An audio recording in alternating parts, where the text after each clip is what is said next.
Hey there, it's Mrs. D back again with another tutorial video. In this video, we are going to look at how I have been super easily transferring classes from Outschool to Allschool, making my listings so easy.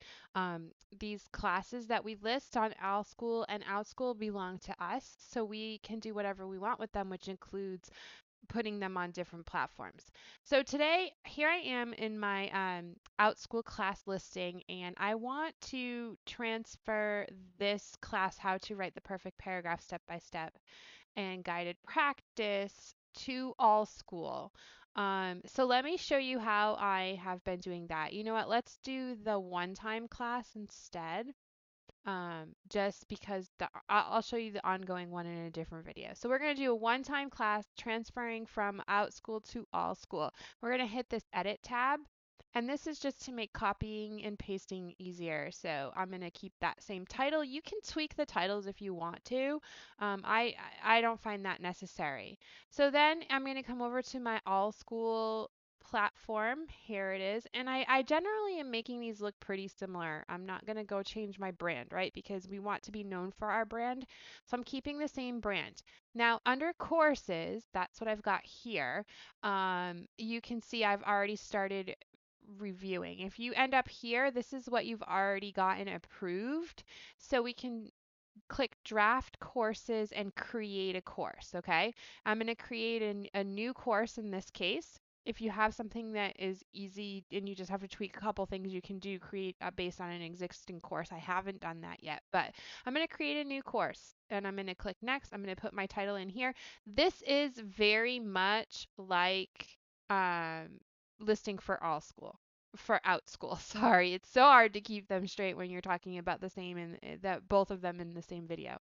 So there's my course title. I'm going to click my next step, and my subject is English. It's writing, and then I'm going to go in here and I'm going to grab my description, and I'm going to go ahead and paste that description exactly as it is here into that. So, Control Z if you ever make a mistake like I just did, pasting over that. Okay, so copy, not paste, and we're going to paste it in here. Okay. So I'm exceeding the limit. Oh, this is the introduction. Sorry about that, guys. So that's that little blurb up here that this one, the parent family summary. I'm going to copy that and paste that in here. Because it's supposed to be short, right? And I'm going to put this one as a one-time class, and I have a description. Let's create that description. Oops, past it. Okay, so here is the description, and I'm going to put that here. Okay. And since this is only one lesson, we're going to create that new lesson. I'm going to go in here and I'm going to write lesson info, information. And then I'm going to copy and paste here. And I'm going to look at this and decide what I can take out because it's redundant, right? So in this one-time course, learners age 1 to 8 through 10 will explore the four essential parts and the structure of the perfect paragraph to master the perfect paragraph appropriate for the age. They will view a clear example as they learn parts, spin the wheel. So I'm going to actually break this down. I'm going to break this down in how the lesson goes, right? So at first we will review the parts of a paragraph using a sandwich analogy. And so you guys are going to see what like a bad speller I am, especially when I'm put on the spot.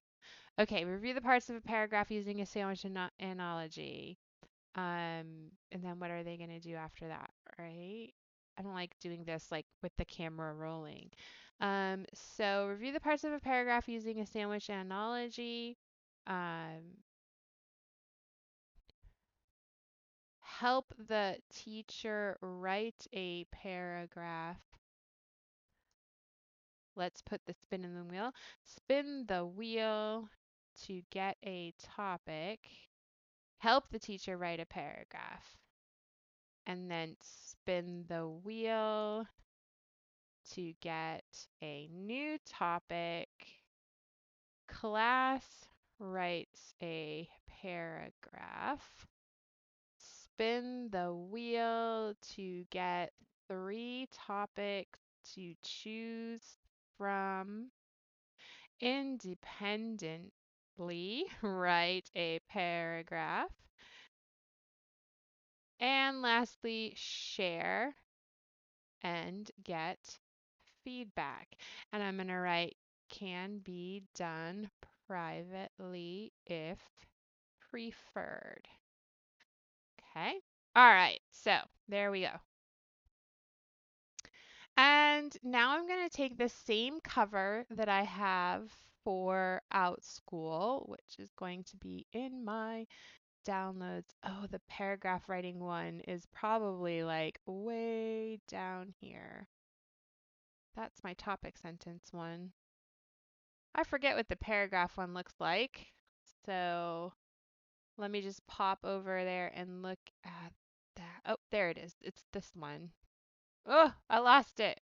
Where'd it go? It's me with the big pencil. It's my Bitmoji. There it is with the big pencil. All right, so I'm going to go ahead and use that as my cover for this one. And I'm also going to use that same one for the cover. We're going to save and close that. And we're going to use, this is a 45-minute session. We're going to use that same image here. So hopefully I can find it quickly again. It wasn't too far down. Pictures of my kids in here too, downloaded from my phone. All right, Mrs. D with the big pencil, where are you? Okay, there it is. Okay, and then I do have a video for this class, so I'm going to grab that video. Right, do I? I don't have the video for this class. I have the topic sentences. So we would want to have a video. It does help the videos. It does help the algorithm and it does help. It's not necessary, but just like Outschool, you're going to want a video there. So I'll have to find a video or create a video for that. Lesson objectives is the same as Outschool. So I'm going to go here and I'm going to copy this. Copy and paste. And I'm going to add one. And I'm going to copy here and paste. And I'm going to add another one. And I'm going to have to button this up pretty quick here because I can hear my baby crying. The kids have him right now. My girls are helpful. And copy and paste that, okay? I'm going to use ClassPod because I like to get that extra 5%. And ClassPod is pretty easy to use. Now, something about ClassPod is that the learners cannot share the screen. Okay, so keep that in mind when you make your choice about these. All right, and then class language is going to be in English.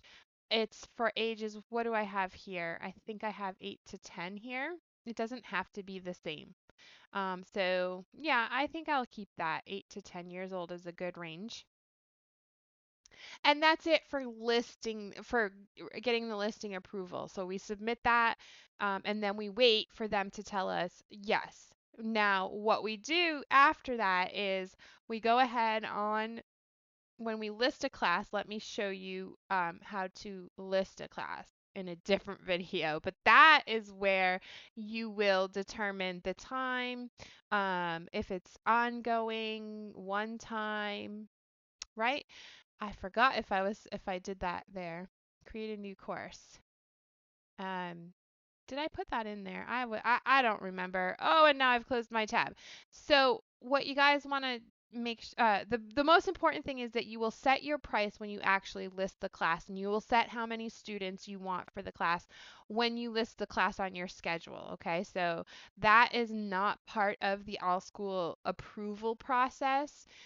You can do that later. Okay, so hopefully this video was helpful. let me know. Yeah, this is one time. So we do set whether it's one time, multi day or ongoing. Those are the three classes that Allschool allows right now.